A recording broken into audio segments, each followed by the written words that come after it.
Yesus, kau kebenaran yang menyelamatkanku. Kau memberikanku hidup dan pengharapan. Ku ikut kehendak-Mu, ku nyatakan janji-Ku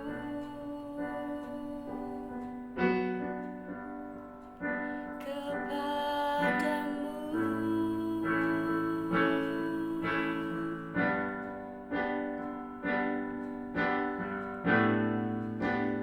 Kalau ku hidup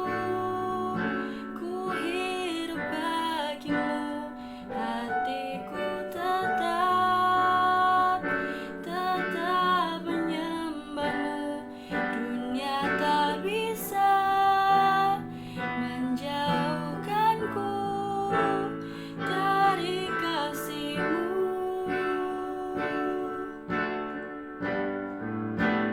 Kalau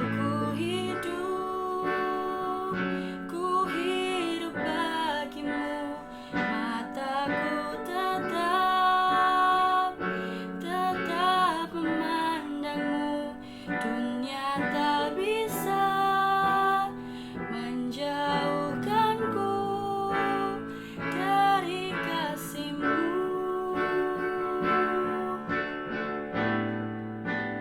Kalau ku hidup bagimu, hatiku tetap memandangmu. Dunia tak bisa menjauhkanku dari kasih-Mu.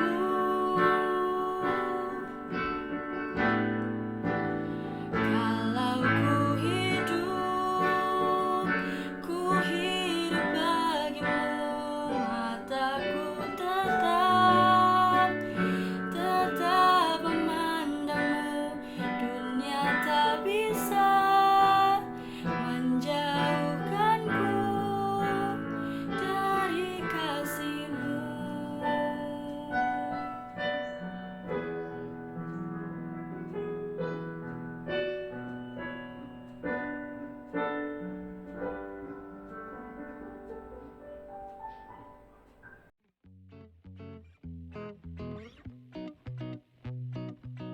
Shalom, apa kabar teman-teman semua? Jumpa lagi dengan kami, ya berdua ya, di persekutuan SNG kita sore hari ini. Nah, sore hari ini kita mau mencoba mengingat minggu lalu kita membahas apa? Ya, teman-teman bisa saksikan cuplikan berikut ini. Surat Paulus kepada jemaat di Filipi. Gereja di Filipi adalah komunitas Yesus pertama yang dimulai oleh Paulus di Eropa Timur. Dan kisah itu diceritakan dalam Kisah Para Rasul pasal 16. Filipi adalah sebuah koloni Romawi di Makedonia kuno.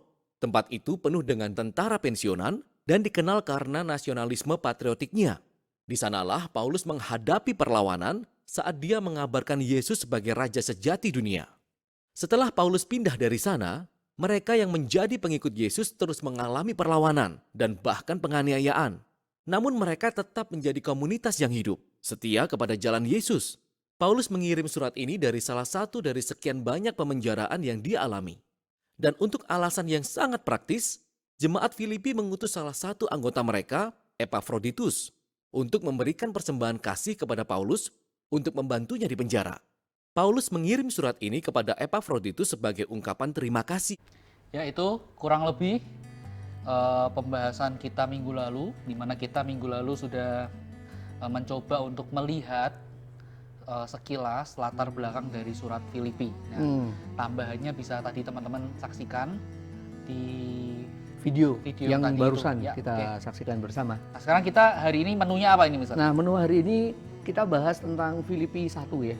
Ya, kita masuk Filipi 1. Nah, kita akan coba membahas satu tema, bicara soal apa yang menjadi ketakutan kita, menjadi apa yang kita takutkan dalam hidup kita. Kalau Anda, apa yang Anda takutkan di hidup Anda, Sir? Saya banyak sekali yang pernah saya takuti, ya. Banyak ya? Banyak, ya. Tapi paling tidak ada 2 pengalaman yang tidak terlupakan, yang apa namanya berkaitan dengan rasa takut akan kehilangan. Yang pertama tahun 2009, waktu itu saya sedang praktek 2 bulan di satu gereja, gitu ya, tahun 2009. Tiba-tiba saya ditelepon, papa saya disuruh segera kembali ke Kudus waktu itu ya, karena mama saya waktu itu harus operasi miom dan akibatnya mengalami pendarahan yang cukup hebat sampai membuat keadaannya sangat drop, kritis gitu ya.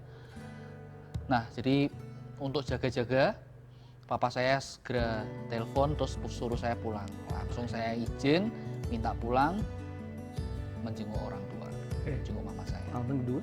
Nah, yang kedua itu belum lama, tahun lalu, waktu anak saya, anak kami itu ya, saya dengan istri, bukan dengan Mr. Hal ya teman-teman. Nah, itu lahir yang kedua, si Kiel. Di waktu itu kira-kira hampir jam 10 malam. Nah, sudah selesai operasi, dokter anaknya itu panggil saya untuk melihat Kiel yang baru lahir. Nah, dikasih tahu ada satu masalah nih dengan pernafasan anak ini, kan, yang harus membuat diobservasi lebih lanjut. Nah, di situ saya mulai merasakan satu ketakutan. Aduh, kenapa ini? Ada apa ini? Karena sebelumnya memang belum pernah mengalami kejadian-kejadian yang seperti ini. Nah, itu yang membuat terus terang saya mengalami kekhawatiran, takut lah, katakanlah seperti itu. Takutan tentang kehilangan itu sepertinya ada kaitannya dengan kematian ya? Betul, ya, itu sangat erat kaitannya kan. Pada waktu itu memang mama saya kritis. Nah, ini Kiel baru lahir, bayangkan baru lahir, dia ada mengalami masalah nafas. Nah, ini kan dua keadaan yang sangat kritis atau rawan, katakanlah seperti itu. Nah, kalau bicara soal kematian, kita mau menyaksikan sebuah tayangan yang ada tayangan lagi? Ya, berisi pandangan orang-orang kalau bicara soal kematian. Kita saksikan dulu. Saksikan. Hi everybody, it's Hiroko from Asian Boss. Are you afraid of dying? What would you do if you really knew that your time on this earth was limited? Let's see how ordinary Japanese people answer these deep questions. 死ぬのは怖いですか？いや、死ぬのは怖いですよ。誰も知らないじゃないですか、死んだ先なんて。いや、今はもう怖くないです。親の親戚とか、いろんな年寄りが死んでるの見てたんで、必ず来るだろうと思ってるから、そんなに怖いとは思ってません。死に方にもよりますよね。だから自然に死ぬのはあんまり怖くないと思いますよ。だけど突然ね、なんかこうなるっていうのはちょっと怖いかもしれないです。死自体は別に怖くないんだけども、今ダメって感じね。今死んだら志半ばになりそうなので。死について特に意識せずに自分が永遠に生きるかのように生活している人が多数だと思いますが、なぜそのように考えるんだと思いますか？例えば大病を患ったりとか、そういう覚悟をしなきゃいけない時には考えるんじゃないですか。健康な時は多分考えるんじゃないですかね。あなた自身は死にかけたことはありますか？阪神・淡路大震災聞いたことありますか？あります。九死に一生を得たというか、そういう体験はありますね。ああ、それは何度かね。何度か。いや、車でひかれそうになったりね、はっきり覚えてるのは、すごくゆっくり時間が流れるのが分かったんですね。Nah, itu teman-teman cuplikan yang tadi kita bisa lihat berbicara tentang kematian menurut pendapat beberapa orang Jepang. Beberapa orang Jepang tuh tampaknya takut ya. Nah, saya rasa juga bukan orang Jepang, hampir seluruh penduduk dunia ini saya rasa pernah mengalami ya. Belum tentu, Sur. Makanya kita mau tanya teman-teman nih, teman-teman bagaimana pandangannya bicara kematian. Jangan-jangan ada yang nggak takut atau jangan-jangan punya pandangan lain? Silahkan tulis di kolom komen di bawah.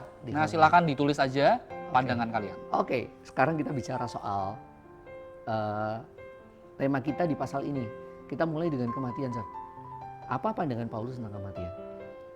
Pandangan Paulus tentang kematian. Coba teman-teman mari kita lihat di dalam Filipi pasal yang pertama ayat 21. Nah teman-teman di sana Paulus mengatakan begini, karena bagiku hidup adalah Kristus dan mati adalah keuntungan. Oke, mati adalah keuntungan. Mati adalah keuntungan. Nah ini Paulus unik sekali.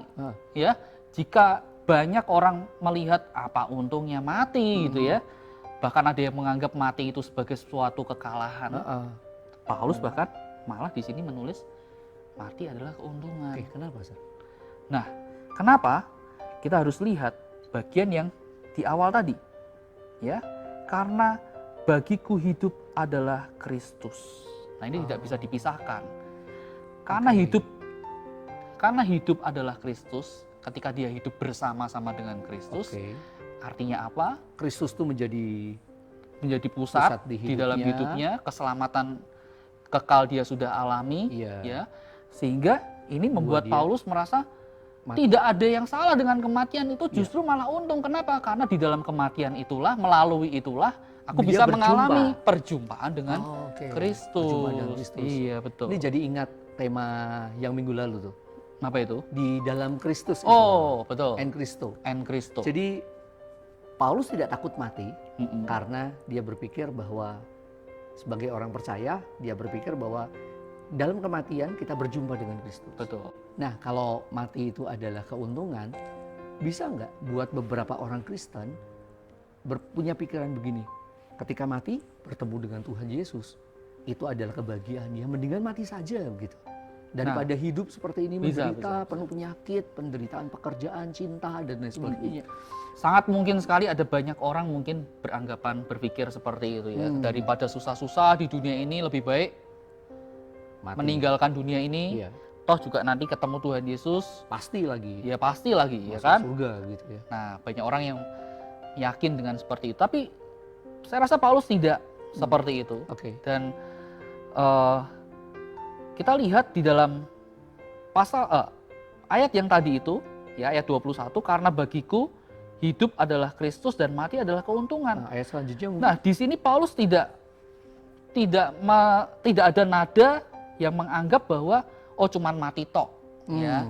Tapi juga ada bagian hidupnya. Ya.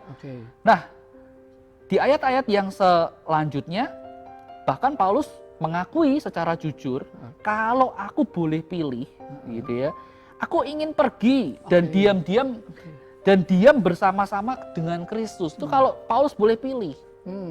Tapi Paulus mengatakan ya, enggak. Pilihan yang terbaik untuk saat ini karena Allah, karena Tuhan Yesus memberikan anugerah, kesempatan untuk hidup, maka ayo jalani hidup itu dengan sebaik mungkin.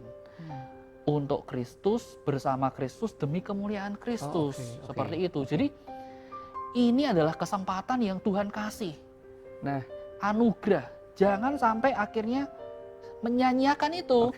Jadi kalau kita bicara soal kematian tadi, ternyata itu tidak bisa dilepaskan dari pandangan soal hidup tadi ya. Betul, tidak boleh Nah, dan dipisahkan. kedua-duanya berfokus pada Kristus. Kristus ya. Di hidup ada Kristus, di mati ada Kristus. Kedua-duanya tidak menakutkan. Tapi Paulus kalau diberi kesempatan, masih ada kesempatan hidup, dia memilih hidup ini untuk hidup bagi Kristus itu. Untuk hidup bagi Kristus ya. Dia menjalani hidup ini untuk Kristus, menjalani hidup bersama Kristus. Demi kemuliaan Kristus. Nah, ini poinnya nih. Dalam konteks Paulus itu berarti menginjil ya. Nah, ini menarik. Injil. Di dalam Filipi, teman-teman, ada dua tema utama di surat Filipi itu. Yang pertama berbicara betul seperti kata Mr. Palguno, bagaimana Injil Yesus Kristus itu yang Paulus sampaikan, yang Paulus bela. Misalnya di ayat yang ke-7, teman-teman, Paulus mengatakan gitu ya,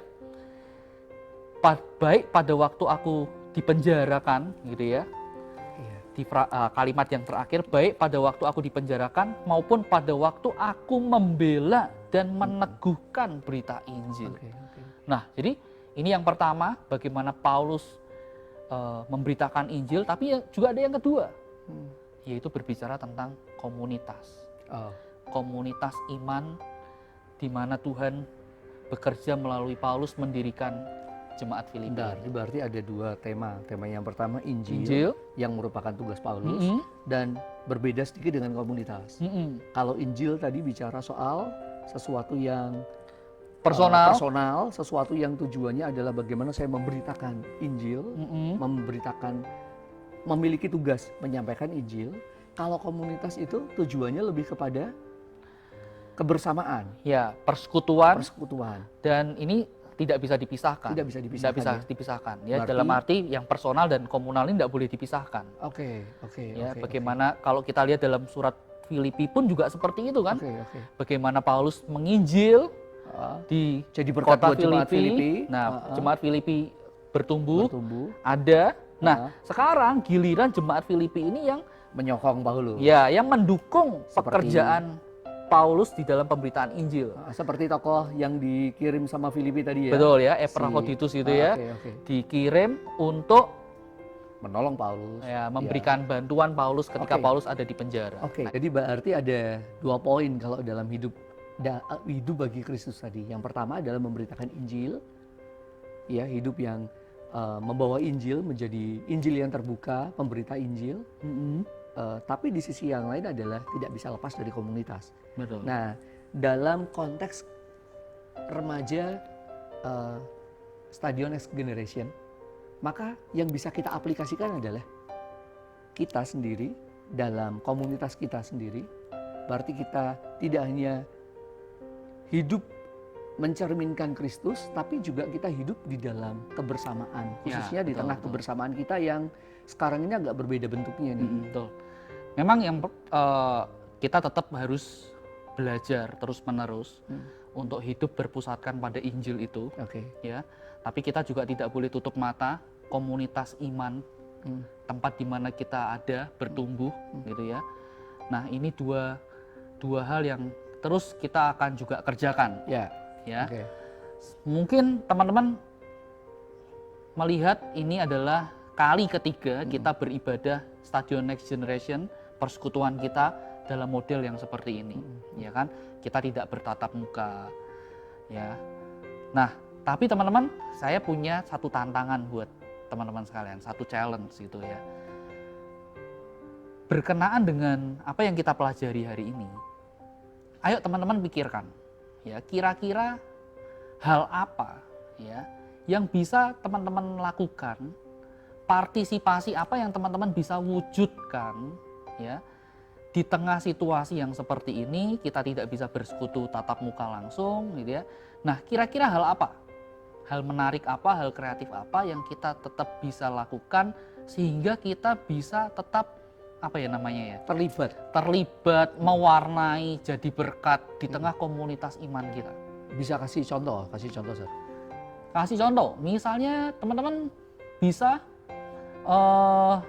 di kelompok cross masing-masing, Oke. ya kan? Kita punya kelompok cross masing-masing, teman-teman bisa paling tidak 1, 2, 3 kalimat memberikan hasil apa namanya, sharing ya, sharing akan firman Tuhan. Nah, itu yang saya rasa itu bisa menolong kita untuk tetap connect dengan Tuhan gitu ya. Berpusatkan pada Injil, tetap connect pada Injil, tapi kita juga bisa jadi berkat, connect dengan teman-teman kita yang ada di dalam kelompok cross. Salah satu halnya. Terlibat dalam apa namanya, kebaktian yang seperti ini, mungkin ketika nanti dihubungi untuk ikut ambil bagian membacakan ayat, mengisi kesaksian mungkin. Ya betul, bisa terlibat betul. begitu ya dalam betul. nyanyi begitu ya. Oke. Ya, oke. Nah, Masih teman-teman, banyak sih sebenarnya. Ustaz. Ya. Nah, makanya kita mau challenge teman-teman Oke. yang di rumah, ayo coba pikirkan. Oke. Kalau sudah ketemu Bisa ditulis dituliskan, atau ya kontak sama Ko Andi, Cik Lisma, Mr. Pal, Ya, sama atau saya Ko juga Andi ya. boleh, Oke. Cik Emi, Mr. Guntur boleh juga. Korean juga, Cik Nita, Ya. Cik Ruth, Oke. masih banyak. Baik, teman-teman, kalau bicara soal ini semua, kalau boleh dirangkumkan, maka Filipi 1 itu berbicara soal bagaimana Paulus punya pandangan yang jelas soal hidup, juga soal kematian. Bagaimana inti hidupnya itu bukan bicara soal memilih hidup atau mati, tapi yang penting adalah Kristus. Dan kalau diberi kesempatan hidup, maka Paulus, yang kedua, Paulus mengerjakannya bagi Kristus, bagi kemuliaan nama Tuhan. Bagaimana caranya? Dia menjadikan hidupnya memuliakan Tuhan dan terlibat di dalam komunitas. Ya. Gitu ya. Kiranya ini boleh jadi berkat buat kita di sore hari ini. Minggu depan kita akan bahas Ya, kita akan lanjutkan Filipi. Filipi pasal yang kedua. Nanti kita akan ajak Cilisma gabung dengan kita ya misalnya. Oke, baik Oke. deh. Oke. Saksikan, jangan lupa. Ya, Tuhan memberkati kita semua. Oke. Halo guys, gimana kabar kalian selama beberapa minggu ini? Ya, saya pikir kita semua baik-baik saja di rumah tentunya. Banyak hal yang bisa teman-teman lakukan di rumah walaupun mungkin menjadi sedikit gabut, ya, kurang kerjaan dan pengen keluar tapi tidak boleh. Benar ya? Benar. Ya. Oke. Nah, teman-teman, ada beberapa info yang perlu kita ketahui bersama. Nah, sebelum info ini saya akan kasih teman-teman lihat ya, ada teman kita yang sharing bagaimana kehidupannya selama di dalam rumah terus-menerus selama 3 minggu ya, apa yang dia lakukan ya, mungkin mirip-mirip sama apa yang teman-teman pikirkan dan teman-teman rasakan. Mari kita lihat bersama. Aku Fiona, aku mau bagiin pengalamanku sama seminggu ini. Jujur bosen banget, gak tahu mau ngapain. Yang biasanya pagi-pagi sama teman-teman, sama keluarga, sekarang harus di rumah, apapun di rumah, aktivitas apapun di rumah. Terus belum lagi sekolah online. Kalau aku lihat tugas-tugasnya membunuhku secara perlahan, gak tahu kenapa. Terus gereja jadi online. Ya antara senang sama sedih sih, tapi bakal kangen sama suasana gereja rame-rame sama teman-teman juga. Terus sama aku di rumah, aku biasanya Netflix-an, YouTube-an, ngerjain tugas itu pasti sih. Terus makan, terus saat teduh pagi kalau udah malam, ya pokoknya lakuin apapun ya biar gak bosen, biar gak gabut gitu. Walaupun harus di rumah, tapi aku jadi senang bisa dekat sama keluarga, makin dekat, jadi punya family time yang banyak. Terus ya berharapnya orang-orang tentang infeksi sama virus ini tuh ya biar cepat sembuh, pandemi ini semoga makin mereda ya. Pokoknya ya yang penting sih jaga kebersihan, udah pasti. Terus jangan pagi-pagi dulu di situasi kayak gini. Ya, bye. Nah, teman-teman, itu cuplikan video yang diberikan oleh teman kita Fiona, ya bagaimana dia bercerita, dan itu mungkin mirip-mirip dengan kondisi kita saat ini. Tapi kita berharap ya tetap terus mengandalkan Tuhan dan bagaimana kita bisa hidup, ya kita bersekutu. Walaupun mungkin kita tidak bisa bertemu dengan teman-teman kita bisa berkumpul dengan keluarga kita. Nah, teman-teman, ada beberapa info yang perlu kita perhatikan. Jadi yang pertama, teman-teman, ya mengikuti aturan pemerintah, kita tetap harus di rumah.